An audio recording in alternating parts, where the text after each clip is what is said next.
महाराष्ट्र विधानसभा में अब स्थिति बदल गई है। एनसीपी नेता अजित पवार ने बगावत करते हुए बीजेपी और शिवसेना सरकार से हाथ मिलाया और डिप्टी सीएम की शपथ ली। उनके साथ 9 अन्य नेताओं ने भी मंत्री पद की शपथ ली।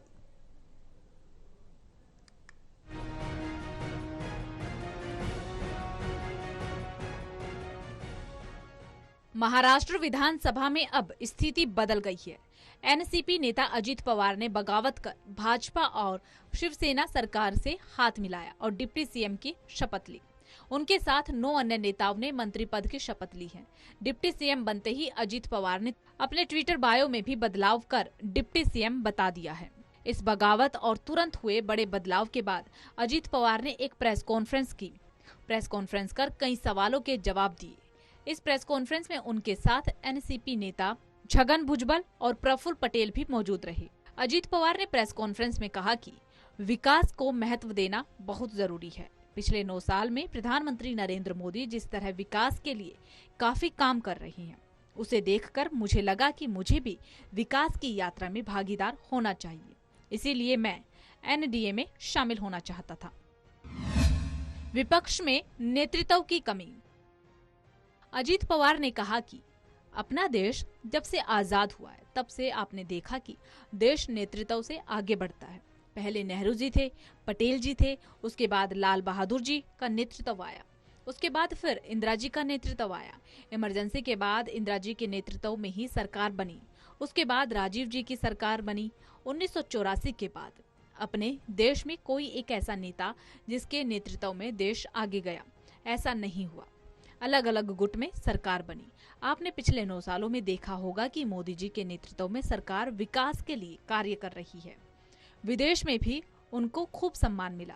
ऐसा सब ठीक तरह से चालू है। सामने वाले विरोधी केवल अपने अपने राज्य का देखते हैं। विपक्ष का कोई नेता जो नेतृत्व कर सके मुझे नहीं दिखता है। अजित पवार ने विपक्षी एकता पर भी निशाना साधते हुए कहा कि मोदी के खिलाफ पूरा विपक्ष बिखरा हुआ है। विपक्ष उनकी आपस में ही लड़ाई है।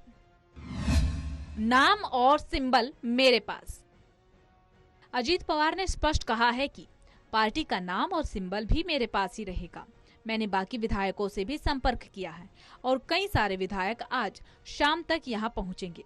उन्होंने साफ कह दिया है कि इसके आगे चुनाव चाहे वो जिला परिषद की हो या अन्य पंचायत चुनाव हो, उसे हम पार्टी यानी कि एनसीपी के सिंबल पर लड़ेंगे। आपको याद होगा कि नागालैंड में भी एनसीपी के 7 विधायक चुनकर आए थे और उन्होंने बीजेपी सरकार में विकास की खातिर शामिल होने का फैसला किया। उधर बीजेपी में अजित पवार के शामिल होने पर एनसीपी सुप्रीमो शरद पवार की भी प्रतिक्रिया सामने आई है। हमें मिला सभी का आशीर्वाद। इस प्रेस कॉन्फ्रेंस में उनसे एनसीपी के शीर्ष नेतृत्व को लेकर सवाल पूछा गया। इस पर उन्होंने कहा कि हम सभी राष्ट्रवादी कांग्रेस वालों का आशीर्वाद प्राप्त है। राष्ट्रवादी कांग्रेस में सब आते हैं, हमारे साथ सभी विधायक हैं और हमारे सारे पार्टी के सारे नेता हैं। अजित पवार ने कहा कि सभी का मतलब सभी होता है।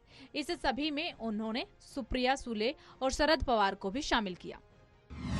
कोई नई पार्टी नहीं, हम ही एनसीपी हैं। इसके अलावा प्रेस कॉन्फ्रेंस में एनसीपी नेता भुजबल भी शामिल रहे। भुजबल ने कहा कि हमने एनसीपी के तौर पर ही इस सरकार को समर्थन दिया है।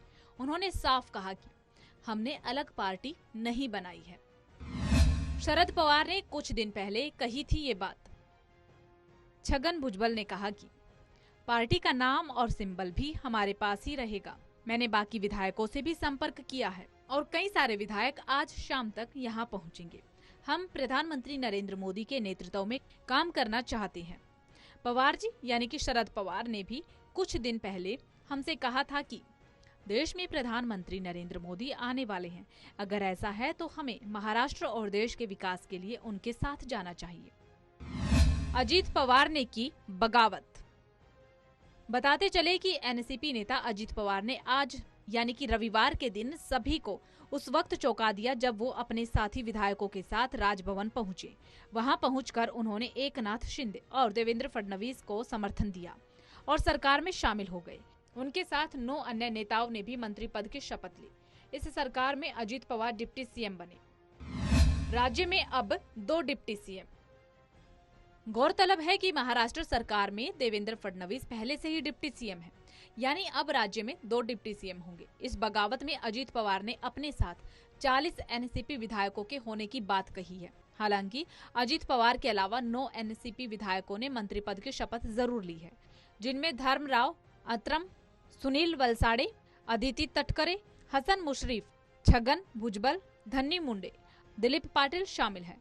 इस दौरान महाराष्ट्र के मुख्यमंत्री एकनाथ शिंदे, डिप्टी सीएम देवेंद्र फडणवीस के साथ सभी मंत्री भी राजभवन मौजूद रहे।